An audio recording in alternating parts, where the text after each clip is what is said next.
মা হওয়া এত সহজ নয়। নিজের সব কিছু ত্যাগ করে একজন মা যখন একটি সন্তানকে পৃথিবীতে নিয়ে আসে, তখন সে এক অসীম যন্ত্রণা সহ্য করে। একটি ছোট জীবনের মুখটা সুন্দর করতে নিজের সৌন্দর্য হারিয়ে ফেলে সে। একটি মেয়ের জীবনের সবচেয়ে বড় পূর্ণতা হলো মা হওয়া, আর সেটি আমি পেয়েছি তোমাকে পেয়ে। তুমি যেদিন জন্মগ্রহণ করেছিলে সেই দিন অনেক আনন্দ ছিল, কিন্তু অনেক ভয় ছিল। জানো বাবা, সেদিন তুমি যখন জন্মগ্রহণ করেছিলে আমি তোমাকে দেখতে পাইনি। তুমি ছেলে হয়েছো না মেয়ে হয়েছো সেটাও আমি জানতে পারিনি।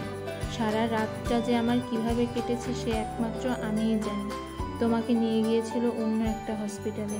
তুমি খুব ভালোই ছিলে, কিন্তু জানি না ডাক্তাররা কেন তোমাকে অন্য একটা হসপিটালে শিফট করলো। এই কষ্টটা আমি আমার জীবনে কখনোই ভুলতে পারবো না। একটা মেয়ের জীবনের সবচেয়ে পূর্ণতা হলো মা হওয়া। এটা এমন এক অনুভূতি যা অন্য কেউ কখনো পুরোপুরি বুঝতে পারবে না। 9টা মাস কষ্টের এই দীর্ঘ সময়ের অভিজ্ঞতা, যার প্রতিটি মুহূর্তে একটি শারীরিক আর মানসিক যন্ত্রণার সাক্ষী হয়েছিলাম আমি, সেইগুলো ভুলে যায় মা। কেন জানো? শুধুমাত্র তোমার ওই ছোট্ট মুখটা দেখে, ছোট্ট সোনা মুখটা দেখে সব কষ্ট আমি নিমেষেই ভুলে গিয়েছিলাম। সিজার কিংবা নর্মাল ডেলিভারি, প্রত্যেকটা পদ্ধতির পিছনেই রয়েছে আলাদা রকমের একটা কষ্ট। যে কষ্টের গভীরতা, তীব্রতা শুধুমাত্র একজন মাই জানে।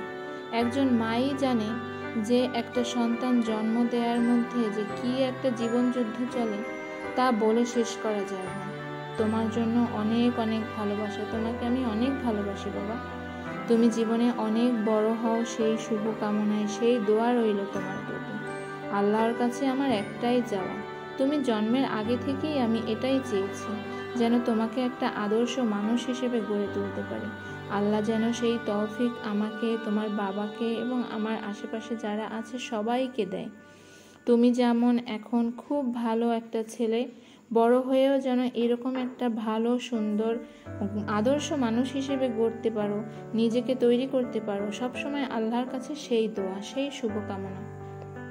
প্রতিটি মায়ের সন্তান যেন সুস্থ থাকে, ভালো থাকে।